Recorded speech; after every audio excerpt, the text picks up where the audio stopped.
بریلی والا سونا، بریلی والا سونا، مجدد اعظم سونا، مجدد اعظم سونا۔ برادران اسلام، السلام علیکم ورحمۃ اللہ تعالی وبرکاتہ۔ الحمد للہ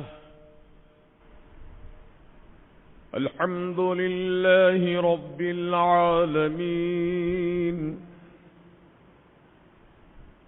والصلاة والسلام على سيدنا سيد الأنبياء وسيد المرسلين،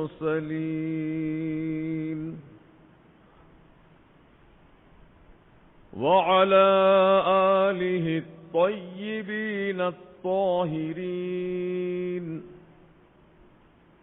وأصحابه الكرام أجمعين، أما بعد،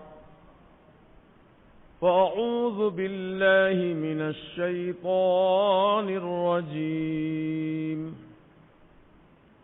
بسم الله الرحمن الرحيم، شهر رمضان الذي أنزل فيه القرآن،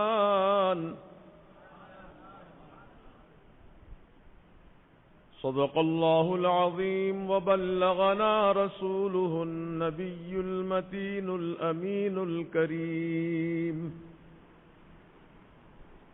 عزیزان ملت اسلامیہ، بزرگوں اور نوجوان دوستوں اور عزیز بچوں، عقیدت و محبت کے ساتھ حضور سرور کائنات، فخر موجودات، صاحب لولاک، مالک رقاب امم، صاحب جود و کرم، رحمت للعالمین، شفیع المذنبین، سرکار ابد قرار، سید ابرار و اخیار، احمد مختار محمد الرسول اللہ صلی اللہ تبارک و تعالی علیہ وسلم کی بارگاہ مقدسہ میں ہدیہ درود و سلام پیش کریں۔ اللہم صلی علی سیدنا و شفیعنا و نبینا و مولانا محمد کما تحب و ترضى بأن تصلی علیہ صلاۃ و سلاما علیک یا سیدی یا حبیبی یا رسول اللہ صلی اللہ تعالی علیہ وسلم۔ حضرات گرامی، ماہ شعبان المعظم کا یہ آخری دور گزر رہا ہے، اور اس کے بعد جو آنے والا مبارک مہینہ ہے وہ ماہ رمضان شریف۔ ماہ رمضان ایک اللہ تعالیٰ کی نعمت ہے امت محمدیہ کے لیے، کیونکہ اور مہینوں میں جو انعامات اور اکرامات، رحمتیں، مغفرتیں، نجات بندوں کو جو عطا کی جاتی ہے وہ ماہ رمضان ہی میں، کیونکہ اللہ تعالی اس مہینے میں خاص عبادت اپنے بندوں پر فرض کیا ہے۔ اس عبادت کا نام ہے روزہ۔ 3 چیزوں سے بچنے کا نام روزہ ہے: کھانے سے، پینے سے، اور جو شادی شدہ لوگ ہیں وہ اپنی بیویوں سے قریب جانے سے، یعنی جماع سے بچنے کا نام روزہ ہے۔ اللہ تبارک و تعالیٰ کو یہ چیز پسند ہے کہ بندہ بھوکا پیاسا رہ کر میری یاد کرے، کیونکہ بھوکے پیاسے رہ کر اللہ تعالیٰ کی عبادت کرنا، بندگی کرنا، یہ ہمارے آقا علیہ السلام کی سنت مبارکہ ہے۔ آپ جانتے ہیں سیرت کی تمام کتابوں میں یہ واقعہ اظہر من الشمس ہے کہ ہمارے آقا علیہ السلام پانی اور چنے کا آٹا لے کر کوہ ہرا پر، جس کو جبل نور بھی کہا جاتا ہے، اس پہاڑ پر بالکل آخری چوٹی جس کو غار ہرا کہتے ہیں، بالکل پہاڑ کا اینڈ ہے. جو لوگ گئے ہیں حج عمرہ کے لیے وہ زیارت کیے ہوں گے. بالکل پہاڑ کی چوٹی کا آخری حصہ ہے. ذرا سا بھی اگر آدمی چوک جائے تو پتہ نہیں کیا حادثہ واقع ہو جائے. تو اس پہاڑ کی آخری چوٹی پر جو غار ہرا ہے، ایک چھوٹا سا غار ہے. آپ کے ہمارے آقا علیہ السلام اعلان نبوت سے پہلے، یعنی ابھی آپ نے نبی ہونے کا اعلان نہیں فرمایا تھا، اس وقت کی بات ہے، پانی اور چنے کا آٹا جس کو ستو کہتے ہیں وہ اپنے ساتھ لے کر جاتے تھے اس پہاڑ میں، اس غار میں، صبح سے شام تک بھوکے پیاسے رہ کر اللہ تعالی کی عبادت فرماتے تھے. حالانکہ ابھی وحی کا نزول نہیں ہوا ہے، ابھی جبریل امین کی آمد نہیں ہوئی ہے. میرے آقا چونکہ رب کی بارگاہ سے سب کچھ سیکھ کر آئے نا، وہ جانتے ہیں کہ مجھے کیا کرنا ہے. اپنے رب کو راضی کرنا ہے، اپنے رب کا ذکر کرنا ہے، اپنے رب کی بندگی کرنا ہے. چنانچہ حضور پاک صاحب الاولاق صلی اللہ تعالی علیہ وسلم صبح سے شام تک بھوکے پیاسے رہ کر آپ اللہ تعالی کی بندگی فرماتے تھے. اور جب مغرب کا وقت ہوتا تو وہ چنے کا آٹا پانی میں گھول کر آپ اسے نوش فرما لیتے تھے. کبھی کبھی ایک دن اور کبھی کبھی کئی دن تک میرے آقا اسی پہاڑ پر تشریف فرما رہتے تھے. یہ حضور پاک علیہ السلام کی سنت اللہ تعالیٰ کو اتنی پسند آئی کہ میرا محبوب میری محبت میں بھوکا پیاسا رہ کر میری بندگی کرتا ہے، تو میں اپنے محبوب کے امتیوں پر بھی اس سنت مبارکہ کو روزے کی شکل میں فرض کروں گا، تاکہ میرے حبیب کی سنت کی ادائیگی بھی ہو اور میرے حکم کی تعمیل بھی ہو. تو محترم دوستو، دراصل یہ روزہ حضور پاک کی سنت کا نام ہے. آپ غور کیجئے، ہم عبادتیں جو کرتے ہیں، نمازیں جو پڑھتے ہیں، کسی نہ کسی نبی کی یادگار ہے. ہم لوگ اس بات کو ذہن نشین رکھیں کہ ہماری تمام عبادتیں، چاہے وہ نماز ہو، روزہ ہو، حج ہو، زکوٰۃ ہو، کسی نہ کسی اللہ کے پیارے نبی کی سنت اور ان کی یادگار ہے. جیسا کہ فجر کی آپ جو 2 رکعت سنت اور 2 رکعت فرض ادا کرتے ہیں، تو یہ فرض ادا کرنا یہ سیدنا آدم علیہ السلام کی سنت ہے. کیونکہ جب آپ دنیا میں تشریف لائے جنت سے پہلی مرتبہ، تو یہاں دن اور رات کا معاملہ ہے. دنیا میں، جنت میں رات اور دن نہیں ہے، ایک ہی وقت رہتا ہے. جیسے عصر اور مغرب کے درمیان کا جو سہانا وقت ہے، جنت میں ویسا ہی وقت ہمیشہ رہتا ہے. نہ رات آتی ہے نہ دن کی تیز دھوپ رہتی ہے.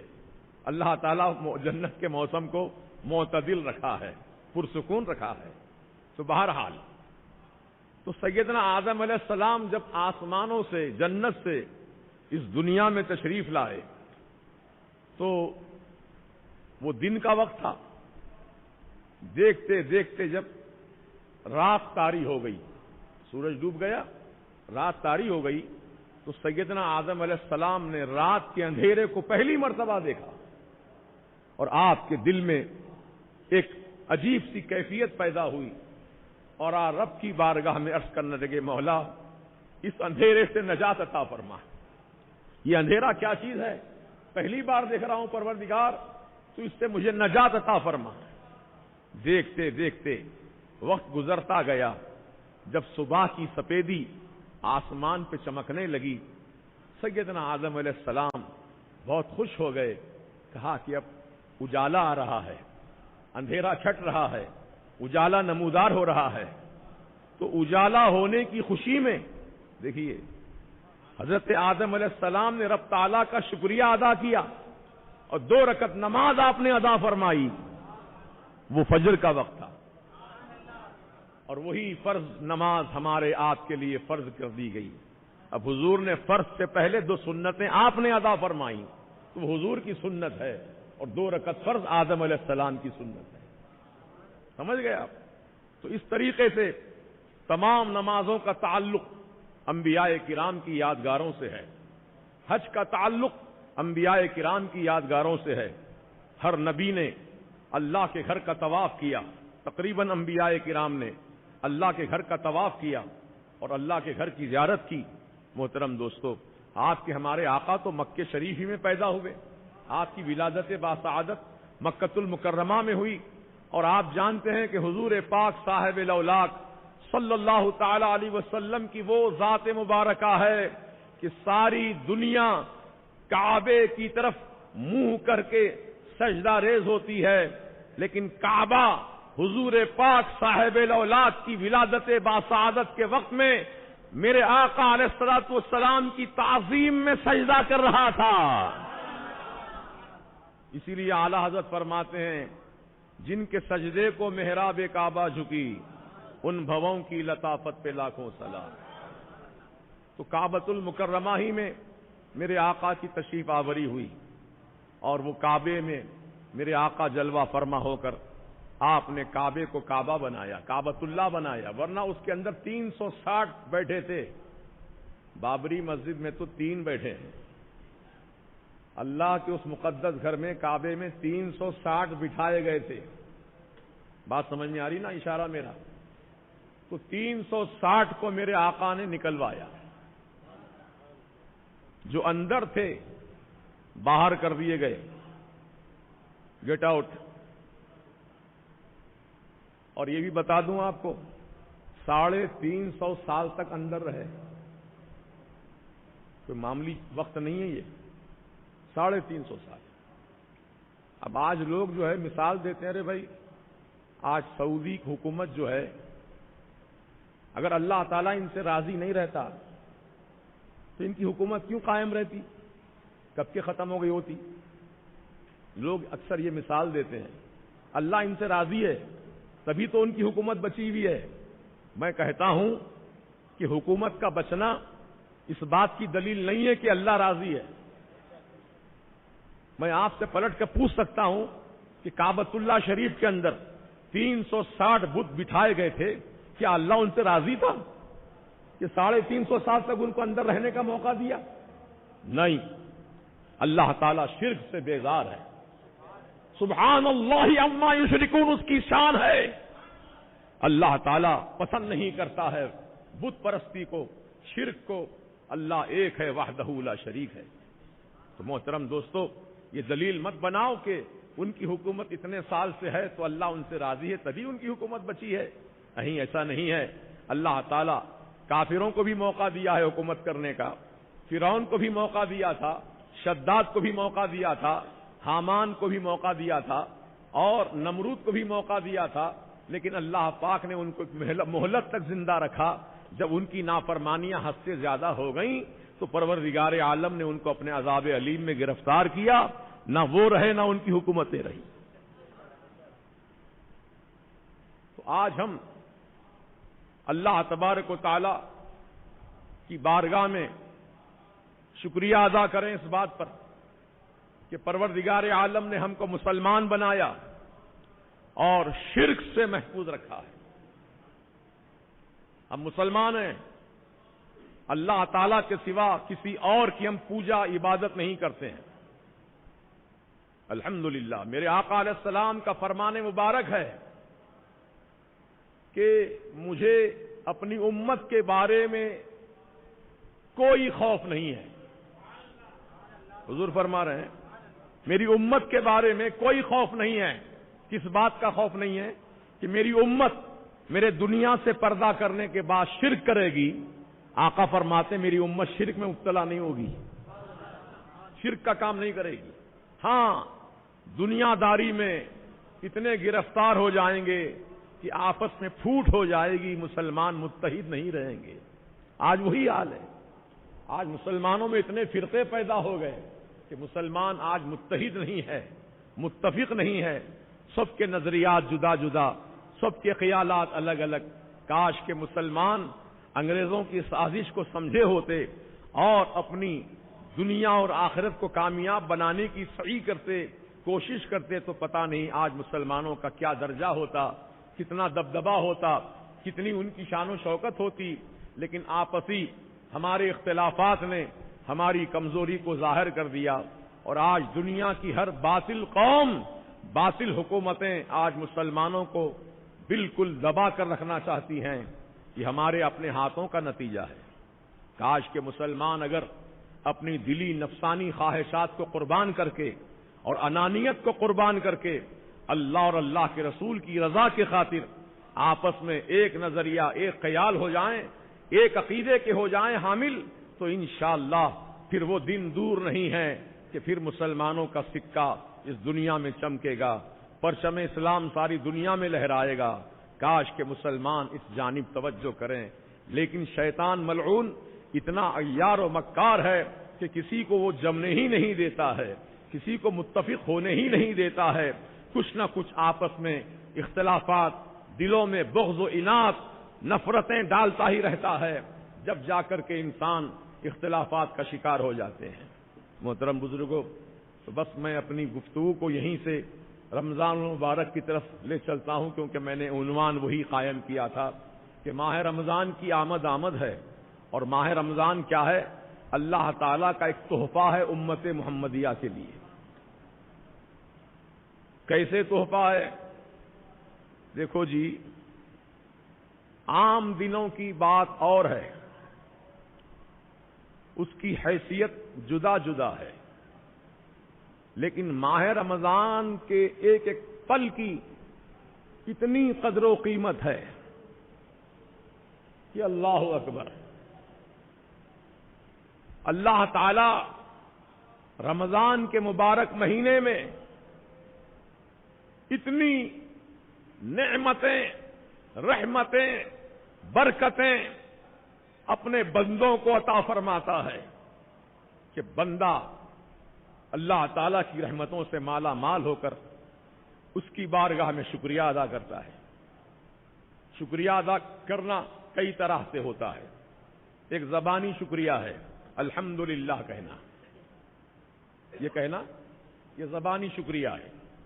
ایک دل کا شکریہ ہے, دل سے اللہ تعالیٰ کا شکر گزار بنے رہنا.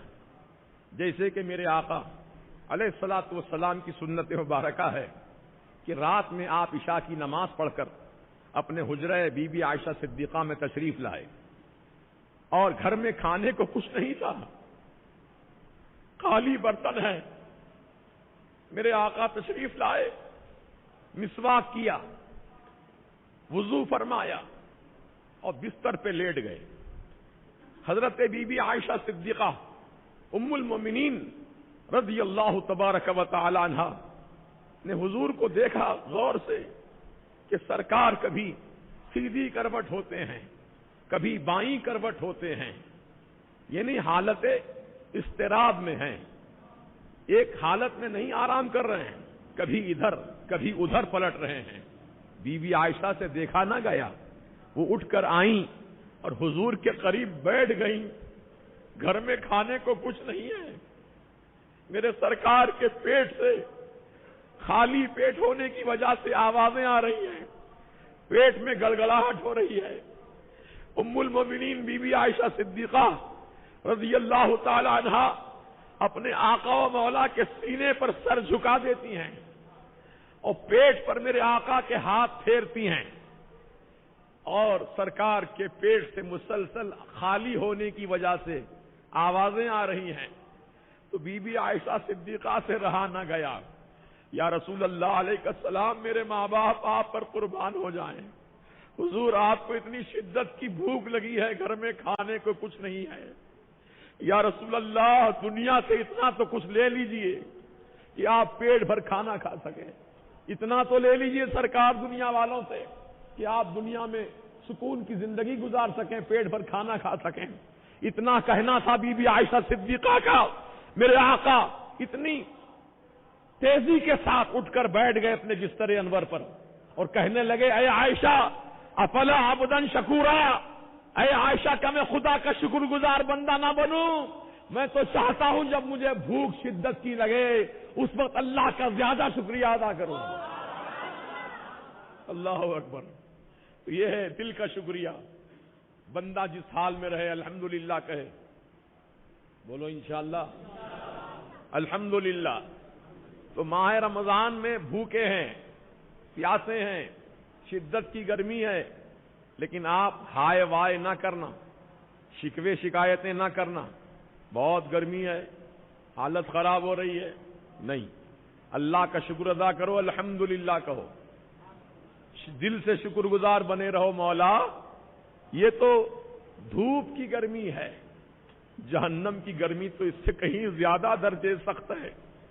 مولا تو اپنے فضل و کرم سے ہمارے روزے قبول فرما لے، ہمیں مزید روزہ رکھنے کی توفیق عطا فرما۔ یہ نیت ہونی چاہیے، اور یہ شکریہ بندہ اللہ تعالیٰ کا اس طرح ادا کرتا رہے تو اللہ کا وعدہ ہے لئن شکرتم لازیدنکم، اگر تم میرا شکریہ ادا کرتے رہو گے تو میں تمہیں اور زیادہ نعمتیں عطا کروں گا، اور زیادہ دوں گا۔ فکر مت کرو، میرے خزانے کم نہیں ہیں، بہت عظیم خزانے ہیں، اس میں سے جتنا میں دیتا جاؤں بندوں کو کمی نہیں ہوتی ہے خزانوں میں میرے۔ اللہ تعالیٰ اپنے شان قدرت سے خزانے اپنے بھرتا ہی رہتا ہے، بندوں کو عطا فرماتا ہی رہتا ہے۔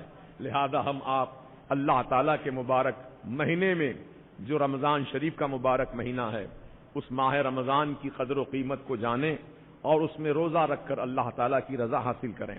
میرے سرکار سید عالم صلی اللہ تعالی علیہ وسلم نے ارشاد فرمایا رمضان کا ایک ایک پل اللہ تعالیٰ کا نور ہے، نور برستا ہے، ایک ایک پل۔ اب بتائیے اللہ کا نور جس کو حاصل ہو جائے اس کی دنیا بھی چمک جائے گی، اس کی قبر بھی روشن ہو جائے گی، آخرت بھی روشن ہو جائے گی۔ وہ اللہ کا نور ہے۔ ماہ رمضان اللہ کا نور، قرآن اللہ کا نور۔ تو یہ ماہ رمضان میں اللہ تعالیٰ ہمیں دو نور عطا فرما رہا ہے، ایک قرآن کی صورت میں، دوسرے ماہ رمضان کی صورت میں۔ رمضان بھی اللہ کا نور ہے اور قرآن بھی اللہ کا نور ہے۔ تو جو بندہ ماہ رمضان میں جہاں روزہ رکھے وہیں تلاوت قرآن، سماعت قرآن میں اپنا وقت گزارے، انشاءاللہ اس کے دل کی دنیا آباد ہو جائے گی۔ کیونکہ ایک سال تک ہم نے گناہ کیے، 11 مہینے، سال کہہ رہا میں نے، مطلب سال ہی مراد ہے، 11 مہینے ہم نے اللہ تعالیٰ کی نافرمانیاں کی، گناہ کیے، خطائیں کی، گالی بکی، چغلیاں کھائیں اور فحش مناظر دیکھے، نہ جانے کیا کیا غلط کام کر لیے۔ تو حدیث پاک میں آیا ہے کہ جب بندہ ایک گناہ کرتا ہے، ایک گناہ، تو دل پر اس کے ایک داغ، کالا داغ لگا دیا جاتا ہے۔ کتنے؟ ایک گناہ کے بدلے ایک کالا داغ۔ اب 11 مہینے میں کتنے داغ لگے کچھ حساب کتاب نہیں ہے ہمارے پاس۔ اب اللہ تعالی دل کو دھو لینے، دل کو پھر صاف کر لینے کا موقع ہمیں عطا فرمانے والا ہے رمضان کی صورت میں۔ وہ ماہ رمضان ہے، دلوں کو چمکانے کا مہینہ ہے، گناہوں کو جلا دینے کا مہینہ ہے۔ تو وہ مہینہ بڑا عظمت والا مہینہ ہے۔ اس لیے میرے آقا نے فرمایا سید الشہور شہر رمضان، پورے مہینوں کا سردار جو ہے وہ رمضان کا مبارک مہینہ ہے۔ سید الایام یوم الجمعہ، پورے دنوں کا سردار جمعہ کا دن ہے، مہینوں کا سردار رمضان کا مبارک مہینہ ہے۔ لہذا ابھی سے اپنے ارادوں کو صحیح کر لو، نیتوں کو درست کر لو کہ انشاءاللہ ہم رمضان کے مبارک مہینے میں ہم اللہ تعالیٰ کی رضا کے لیے روزہ رکھیں گے اور اس کو راضی کریں گے۔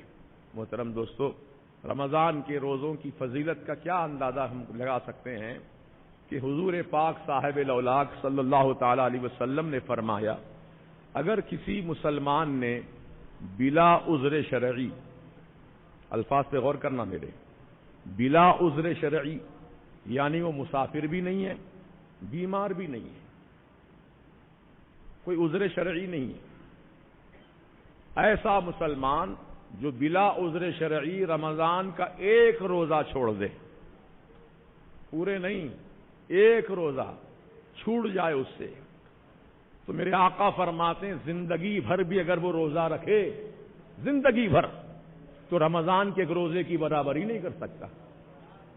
اللہ اکبر، وہ روزہ ہے رمضان شریف کا۔ اس لیے مسلمانوں، پتہ نہیں پھر آنے والے سال تک کون جیے گا، کون مرے گا، کس کی حیات ہے، کس کی حیات ختم ہو جائے گی۔ اس لیے اللہ تعالیٰ کا یہ فضل و کرم ہے کہ ہم کو موقع عطا فرما رہا ہے۔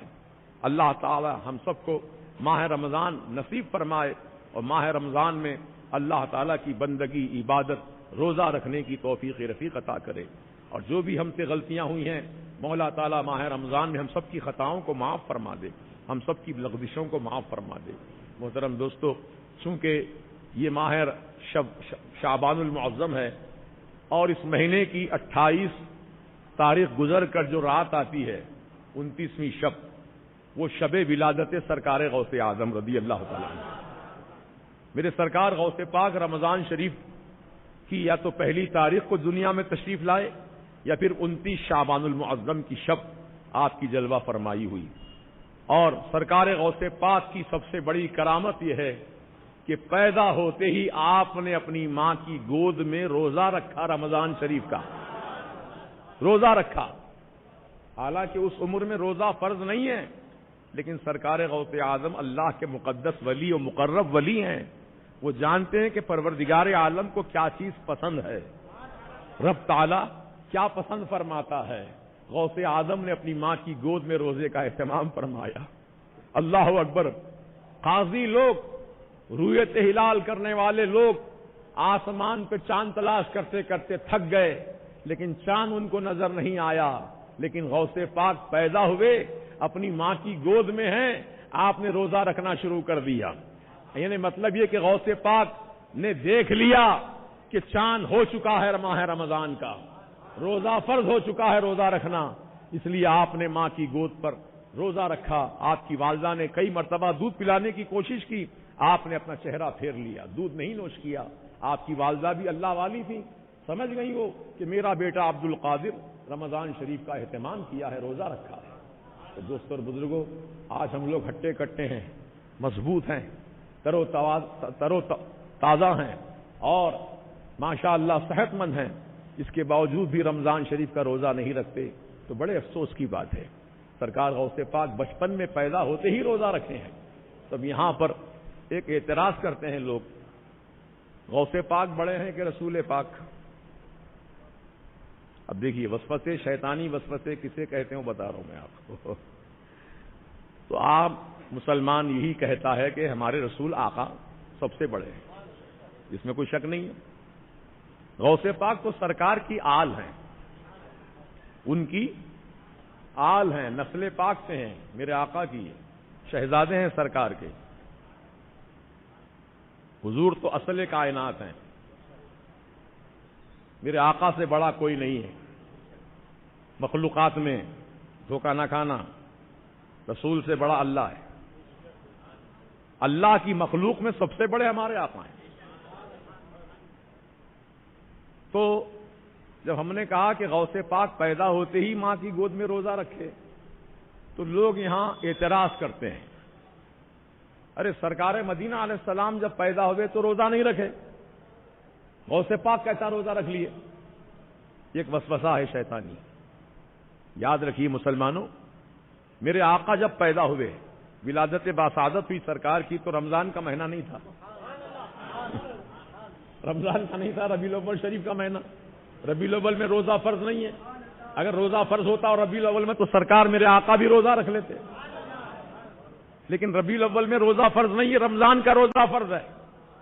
میرے آقا جب اس دنیا میں جلوہ فرما ہوئے تو نماز فجر کا وقت تھا، میرے آقا نے پیدا ہوتے ہی رب کی بارگاہ میں سجدہ فرمایا۔ میرے آقا نے سجدے کا اہتمام کر کے نماز کی دعوت دی، میرے غوث پاک نے ماں کی گود میں روزہ رکھ کر اللہ کے بندوں کو تعلیم دی۔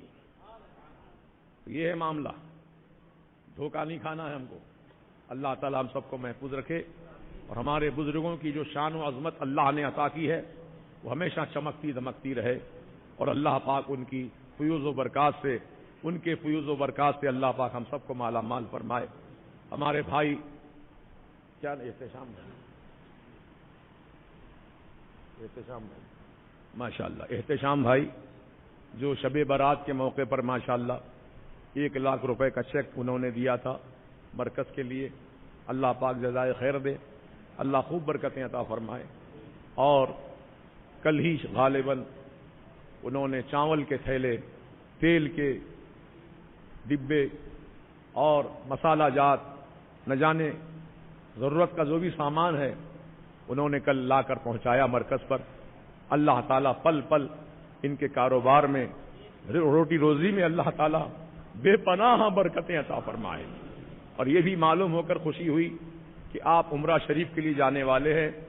فقیر کی دعا ہے کہ اللہ پاک آپ کا سفر آسان فرمائے، اور عمرہ کے جو اراکین ہیں وہ ارکان عمرہ شریف کے وہ پورے مناسک ادا ہو جائیں، اور اللہ تعالیٰ آپ سے راضی ہو جائے۔ اور جتنے بھی مسلمان بھائی عمرہ کے لیے گئے ہیں اللہ پاک ان کو اخلاص نیت کے ساتھ عمرہ کرنے کی توفیق رفیق عطا کرے، اور صغیرہ کبیرہ گناہوں کو معاف فرما دے۔ ماشاءاللہ بڑی خوشی ہوتی ہے ایسے اہل خیر حضرات کی کو دیکھ کر یا ان کے کارنامے سن کر۔ اللہ پاک ایسا دل ہر مسلمان کو عطا کرے۔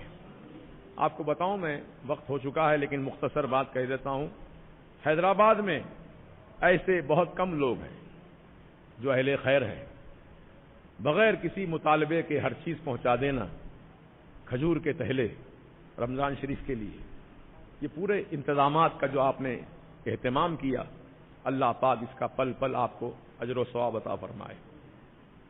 میں نے دیکھا پونے میں ہمارے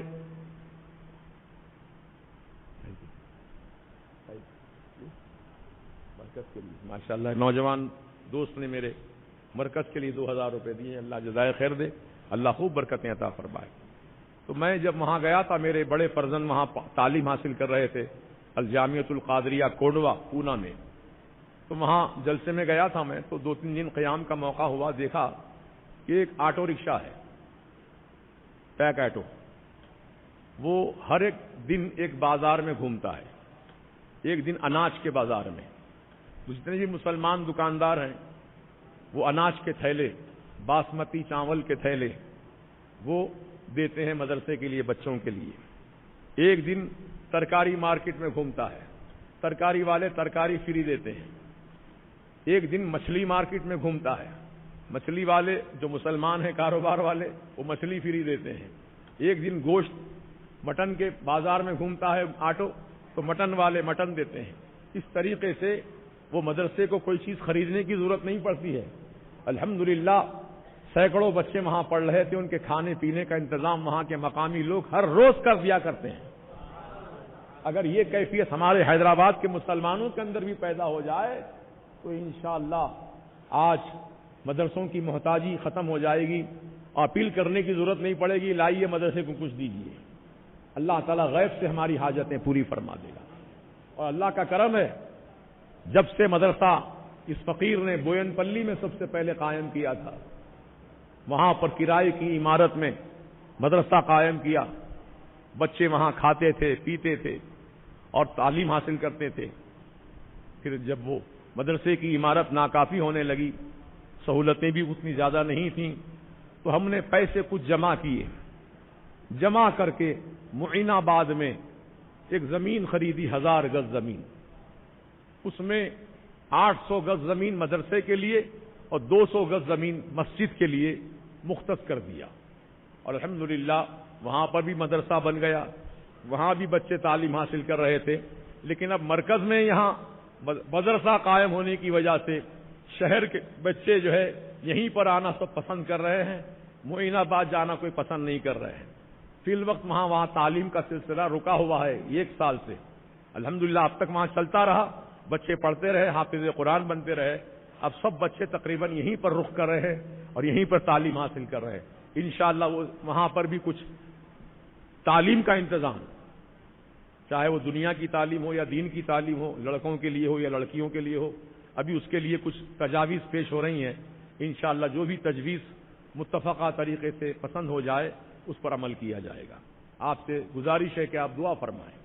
یہ ہماری زندگی کے مدرسوں کے حالات میں نے آپ کے سامنے مختصر طریقے سے عطا سنا دیے ہیں. الحمدللہ خالصتاً للہ، کوئی تنخواہ نہیں، کوئی کمیشن نہیں مدرسے کی طرف سے. سمجھ گئے آپ؟ راہ للہ خدمت. یہ فقیر آدھی رات کو 2 بجے رات کو، کیونکہ وہ معین آباد میں کوئی چیز ملتی نہیں ہے، 2 بجے رات کو سنتوش نگر پہ ریتی کی لاریاں آتی تھیں، ریتی کی لاریوں کو لے کر کے معین آباد پہنچایا جاتا تھا. رات بھر جگائی ہوتی تھی. یعنی مطلب یہ اتنی محنتوں سے مدرسے کی تعمیر ہوئی. الحمدللہ اللہ پاک اس مدرسے کو بھی پھر آباد فرما دے، وہاں بچے پھر سے پڑھنے لگیں انشاءاللہ. اللہ تعالیٰ سے دعا ہے مالک و مولا ہم سب کی نیک تمنائیں پوری فرمائے. کیا ہے